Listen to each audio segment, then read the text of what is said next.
เสียงยังน่ะเสียงรถบ่เตียงบ่เที่ยงบ่เตียงพาเที่ยวบ่เที่ยวเที่ยวไสสวัสดีกันช่างหน่อย ข้าว ช่างหน่อย ได้ ช่าง ได้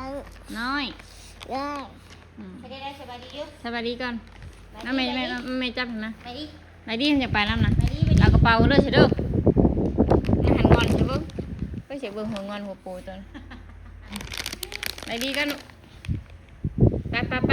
โอ้ไปเที่ยวป้ากูเด้ออยู่ป้าเด้อเฉยเด้อป้าจังมีหมู่เด้อเด้อ เดี๋ยวไปยังเงาอะไรแล้วดิ ให้เอาเงินไปกรุงเทพแล้วปาดุงเอ้ยเอาเงินไปกรุงเทพแล้วเอาเงินไปไทยแล้วเอาเงินแล้วไปหาเงินล่ะ เรียกกันบ่ แล้วบาทนี้ เรียกกัน งั้นป้าเจด มันจะไปหากันบ่ไปเที่ยวบ่ทำงานบ่ เอาเงินไปไทยแล้วปากกระเป๋าใกล้ลุงเถอะไปดีกันลูกไปดีกันไปดีไหนได้นะไปดีบริยมเลย ได้ได้ ของคอย ได้ก่อน ของคอยสบายดี มีคนออกมาห้างบ่ได้เพราะมีคนจะไป2มื้อเลย ถามมือนี่ได้แถวนั้นแก ออกมาแล้วบ่ได้กันเนาะ โอ้เฮียอะไรบัดนี้ เก็บ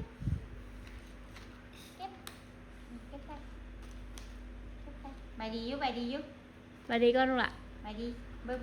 มาป้าเมียนถือป้าถือมั้ยไปดีกันอันนี้นี่สบายดี นะป้าเฮ็ดได้ป้าเฮ็ดงามนะเจดีเพิ่นงามบัดนี้เอ้า ไปดีอยู่อ่ะ โอ้ยแม่ใบไปป้าคนเด้อก ระโดดเดี๋ยวมันอยู่น้ำป้าเด้อ ไปถ่ายคลิปพอเตียงมาเด้อก ระโดดจับเป็นมือกล้องพอเตียงเด้อ เจน อยู่น้ำป้าเด้อ เอากระเป๋าไปป้าคนกันเด้อ ซ้อน มึงนี่หูหลังน่ะปืดปาดเดี๋ยวไผห้าคืนนี่ไผห้านะ มือขึ้นชี้มือขึ้นให้ฮะกินนุ่มลายแล้วก็ไอเลยฮาก เช้านี่ก็อะไรรัวอาบน้ำล้างก้นให้ล้างขี่ล้างยางให้ได้ เจ้าบ่สองแพ็คปลาผู้จักเจนตัวกินคืนนี่ จะทิ้งพวกนะนี่เราป้าให้จกแขนเราแขนนึงไอ้จะบิดฮอกแหมต้องส่งเชื่อป้าตกจอด ไปเจน มันได้ส่งคน คักบ่ นุ่งส่งก่อนดิลายลงเลยโอ้ยวะ ก็เอาคือกินหากแท้มินแท้มิ้นเพิ่นน่ะ กินได้บุไหล่างห้างได้แต่ให้เสร็จเลยชื่อบุไหล่างแม่ม บ่บ่ให้กิน นี่ ล้างเต้าป่ะมาล้างเต้าก่อนป่ะ หาล้างเต้าก่อนมาน้ำนุ่มยังเหลือใช้เต้าไม้เนาะ เจ้าเอ๋ย ล้างเต้าบ่สบายดีก่อนที่ล้างเต้าหั่นนี่สบายดีพี่มาพี่สบายดี เอ๋ ปลาลุง ยง มาพบ ตัว จ้างน้อย เอ๋ย เสียเนาะเสียแดดนี่ไปนอนบ่เอ้าตัวที่นอนแดดนี่ตัวติดที่นอนแดดนี่วิวติดผามาแหละดำนั่นอ้าวนอนลงที่นอนแดดเพิ่นได้พี่น้องเอ้ยนี่ก็มอนแดดเพิ่นได้นี่นะมอนแดดเพิ่นว่านี่ ชักแล้วบ่ออกนุ่มเป็ดคาบนุ่มเลยกินไผกินมันแน่นี่นอนแน่ปลาดงเอ้ยนอนอวยพรพี่ว่ะว่ะ เอ็ม ใช่มึง คือสวย ฮะ เกิด กูอวยหัวมาพี่กูอวยหัวมาทางนี้กูอวยหัวไปพูดกูอวยหัวไปทางนั้นหุ่นเด้อปลาดงเอ้ยเดี๋ยวนะเอ้ยยุ่งไงเจนนี่ไปโรงเรียนยุ่งไงเจนตบมาละเจน เฮ้ย หาซื้อลูกด้วยกินน้ำหอมหาซื้อลูกเนาะ เฮ้ยยี่นี่นี่เฮ้ย แม่ เดี๋ยวป้าล้างให้ก่อนล้างเต้าให้ก่อนชื่อเต้ามันใหญ่นะเจน กัน สำขานี่ใส่รอบเดียวจบรอบเลยเจน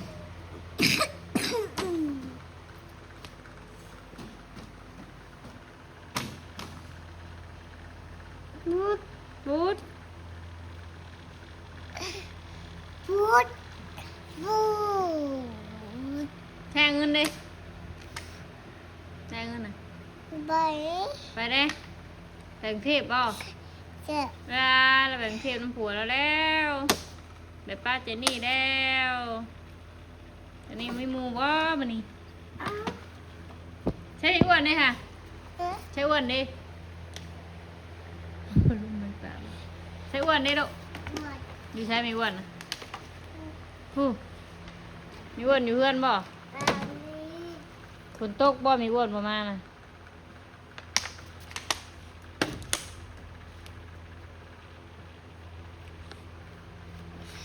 นี่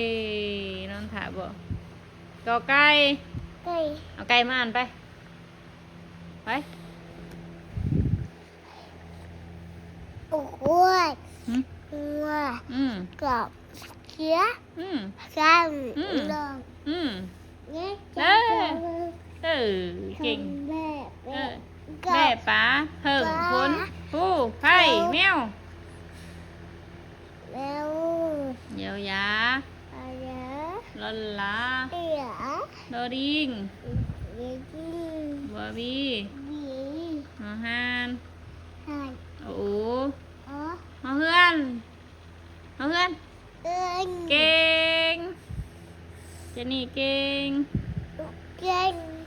เก่งเนาะ คน กอไก่ ไก่ ขอไข่ ไก่ ขอควาย กล้วย เอางัว หัว ขอจอก กะ ตัวเสือ เสือ ตัวสร้าง ชัน ยุง นม ตัวเล็ก เจ็ด ตัวตา จ้า ตัวถุง สอง ตัวทุ่ง พึ่ง นอนก พึ่ง บอแปะ เกิด กอปลา ปะ กอผึ่งกอขน ฝน ผู้ วู ไผ่ ไป แมว แมว โดยา อาจา ดอดารา หนา ดอดิงดอดิง ไอเอ็น บอบี วี หอฮาน ฮัน โอโอ อ๋อ หอเฮือน เอิน เออเดี๋ยวป้าให้ขอบใจ ใจ หนูมือน หมู ำใจหมูใจเลยป้าเด้อ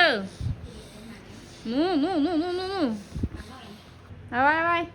เรื่องอะไรจะเที่ยวมานอน ฝนตกกี่ขานได้ดิ เห็นนอนแล้วตาซึ้งซึ้งอยู่เลย ฮะโอ้ก็นี่นี่พวกผัวเอาไก่ผัวก่อนเอาไก่เพิ่นเนี่ยนะ ยังไม่ได้ ตามตามบ่ดีป่ะยุงบ่ครบนะโอ้ให้มาก็ไก่ผัวไก่มาก่อนไก่มาเอาไก่มาก่อนไก่ไข่ ไก่ ควายตัวได้ควายนะลูกตัวได้ควายดิ บีบจะได้จะเจ็บนะ มันอบตะนุ่มแบบตะนุ่มทางปะควายงัวน่ะควายงัวจอกใช่จอกกินน้ำจอกเสือใช่เสือ คือกันจะยิน สร้างยุงยุงอยู่ไสโอเคเด็กน้อยขี้ดื้อใช่เด็กน้อยขี้ดื้อนะโอเคใช่ตาเด้ตาใส่ก็เอ้ยมาแต่ของเอ้ยตาถุงเอาเฮ้ยนะอย่าได้อ่านนะมาดอกก็เอ้ยก็ไก่นี่ก็ไก่อยู่ในร้าวนี่ไปท่านให้อ่านกะลุกลุกตัวไปโรงเรียนน้องเว้ยบิวไปบ่ อืม เฮ้อบ่ไปบ่เป็นหยังคือบ่ไป แม่แม่ แม่ไม่ได้จำข้างอีกฮะ กัน อืม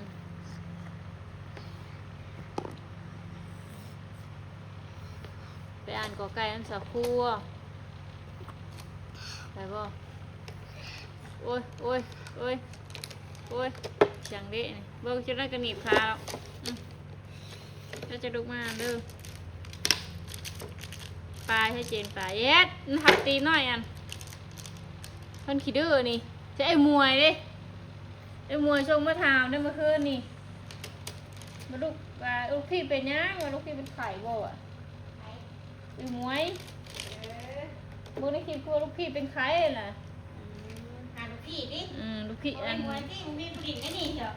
มวยกับแบงค์เทพไปเด้ อ้าวไปเทศได้ อืม เมื่อไปเทศเนี่ยไอ้หวยเนาะ อืม เดี๋ยวจะไอเดีย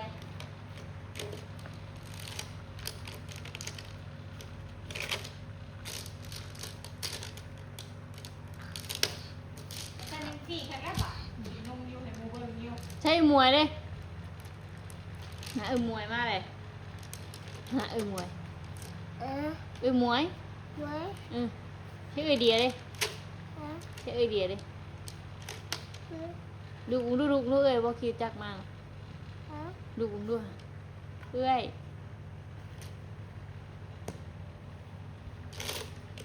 มวย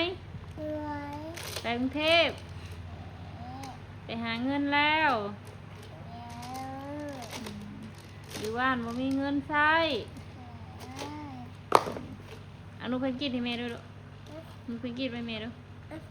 หนูเพนกินนะ ฮะ โอ้ยเกียร์มาใส่ได้หึงหานี่ดิ หืมฮะหืมเจนแรงไปดับไอ้บิวอะ ไปตีกันอีกว่าเจน ขึ้นมาลงไปคือว่าชิมอยขึ้นมาหลอดปู๊อ่ะประตูตัวไปจักกูเอาอ่ะลงคนเดียวเนี่ยแค่ให้ว่านี่แค่ให้ญาติขนมกันว่านี่ บิวญาติขนมจะบอกบอกว่าเอาแม่ขนมคือน้องเด้อเราไปจ่ายกินน้องได้น้องบัวเองได้ป่ะ เอาตัวเองนิ้วคุยในประตู โจ้ให้เธออ่านบ้าเลยกะแล้วแบ่งยังทุ่งหิวว้าวอีกเดี๋ยวได้ถูกแบ่งเลย แหว เพิ่นไปขายตู้อันนั้นมักเสดีนั่นตีแล้วอย่างมันเห็ดมันคบเขียวคบคางแล้ว มันหึนดิช่างหน่อยหึนมั้ง ตู้ถอดแค่ถุงยางหัวหิวว้าวอันผู้นี้กะ เอาอย่างไรเดียวกันชื่อคือการเด้อแบบนี้เด้อ เบิ่งให้เบิ่งโทรศัพท์มันยังบ่เบิ่งว่ามันให้นะ อ่ะโทรศัพท์ร้อยให้เบิ่งสิ คุณนุ่มให้เอื้อยแล้วเพิ่นเอาเบิ่งโทรศัพท์แล้วอันวิวนี่ได้อจ้ะไอ้วิวเป็นหยังไอ้วิวก็ให้ชุดทางได้บ่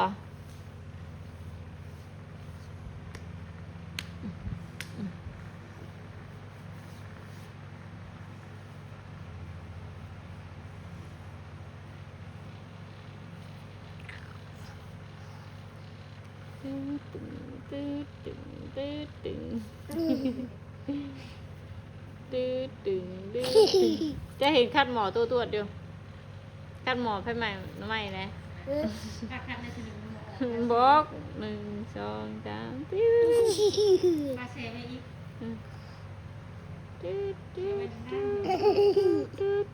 เห็นเราเอายังขูดอยู่แขวเดืองอ้ายนะเฮ้ยคนมาแปลงฟันนี่แขวก็ต้องมีได้แขวก็ห่างได้อันนี้ยิงแขวเลยดิ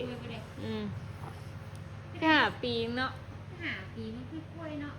แต่เก่าไปยิง7 ปี 7-8 ปีออกไว้โดนไว้ป่ะเจน เดี๋ยวไปเดี๋ยวไปคุยเด็กๆ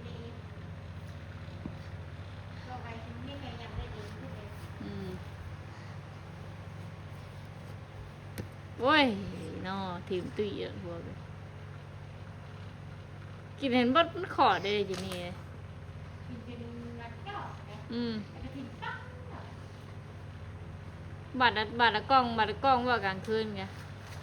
ชีเทลชีกล้องจานเทจานกล้องต้องมีจานกล้องเนาะมันจบเพื่อจบเพชรไปแล้วดูสเก็ต จะได้เติมว่า พวกใบนะที่ ใช่แน่นะแต่พอเขาว่าป้าไว้แล้วบ่ใช่กี่มันย่อหัวเขาอ่ะ เอามือยาวหัวมือลูกใช่เพื่อน บ่ต้องเบิ่งแม่นแล้วโน่จ้ะ ชาวในกุฏหายทอเพื่อนเอาออกมา นี่ไปป้าว่าจีนชอบนี่ป้าบ่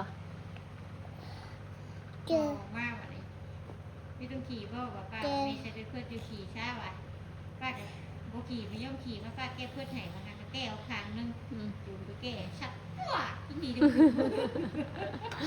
โอเจ็บเจ็บท้องว่าจังตื่นนะตื่น ขี่เดี่ยวไปอาบน้ำอาบน้ำแล้วมาชอบเสือเทนนึงหักอะไรรั่วเอายิงที่มาจะได้หักเฉยมาสร้างน้อยหักเฉยรั่วออกเอากระดาษทิชชู่เช็ดออกแล้วไปมองให้ล่างได้ผูกปกเป็นน้ำมีตู้ผูก ยุ่งเนี่ยเจนยุ่งอะไรเจนต๊อกไป ยุ่งกินชั้นหน่อยนะ คือชีวะไปเลยจากคนนี่เนาะที่ยังที่หาบ่ที่หกบ่ เจ็บได้มันอยู่ เจ็ดบ่ใกล้ได้ใส่ใกล้ชิบะดอกเจน เป็ เนี่ย นบาได้พวกนี้มันกลับผ่าเชื้อผ่าละเพศเลย โต๊ะก็ตื้อเนาะก็ได้แล้วลำนะโต๊ะแค่โต๊ะว่า อย่างขึ้นมานั่นเขาไม่ใช่กระปุกหนึ่งเปื่อยตีปากนะคุณยายมากมือพี่ตรงเพียงผิดว่าโบกเมีย โดมดิ คำว่าในชวนคอยวิวนี่ย่างตามปัญญาเอา โดมดิแล้วหอยต้นไม้มันตายเนาะกกหมักโครน่าถ่วมหัวแล้วยังตาย ช สิ องกกตายไม่ได้บอกครู มันเป็นน้ำอย่างเนาะบ้านเรา บินบวม บอสใหญ่ปานนั้นน่ะสิบ่ตายนะแต่มันก็ตายแต่เหมือนบ่ทนทาน เอาว่ารอดเอาเดี๋ยวไปเบิ่งบ้านนั้นไม่ได้รอด ทางกกรูไปเลยใหญ่เออฮะบ่ยัง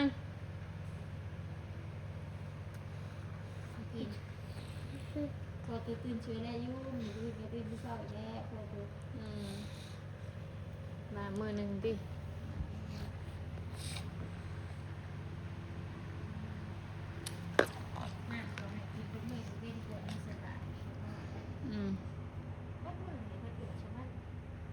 โต ดีแบบแย่ไปเลยแย่ไปเรื่อยๆเรากินของเก่า มันบ่ตองไว้เนาะตวงเอานะมันจะได้ นี่ รู้ มันก็กินพวกกรรมก็พวกกรรมไปเรื่อยสิเลย แบบน้อยใหญ่เรื่อยแบบแกะกองนี่แบบมันหนาแล้วกินไม่ก็แค่ไม่มันกำหนดมาได้น้ำร้ายเลยตาเป็นโบบ้านน้ำร้ายเราไปดึงหนึ่งแล้วมันก็เงียบเนาะทำพอดีนี่เนาะเส้นเขากินนุ่มเลยเส้นนุ่มป่งนี่กับน้ำ น้ำแล้วอ่ะมันจะก้ำนมนั่นนะกระไดกำตึก นุ่มป่งนี่ก็กินหน้าหน้าปิ้วนุ่มอีกเกงปลาไปชุบกันหน้าเข้าไปเหี่ยวไม่เหี่ยว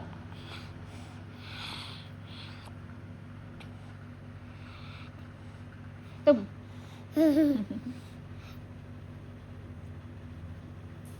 เดินป้าไปเที่ยวกรุงเทพอีกแล้ว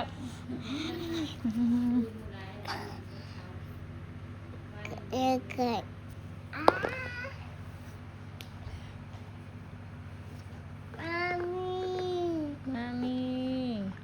ป้าแต่เราไปชมฮอตใช่ของคิวรถชิโน่นะตัวจักรเราวิ่งหนึ่งชีวิตดิ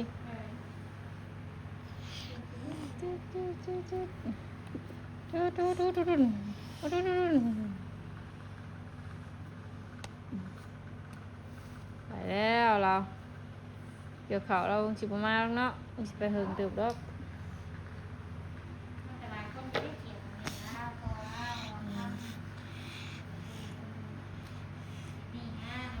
ก็บ่เห็นเลย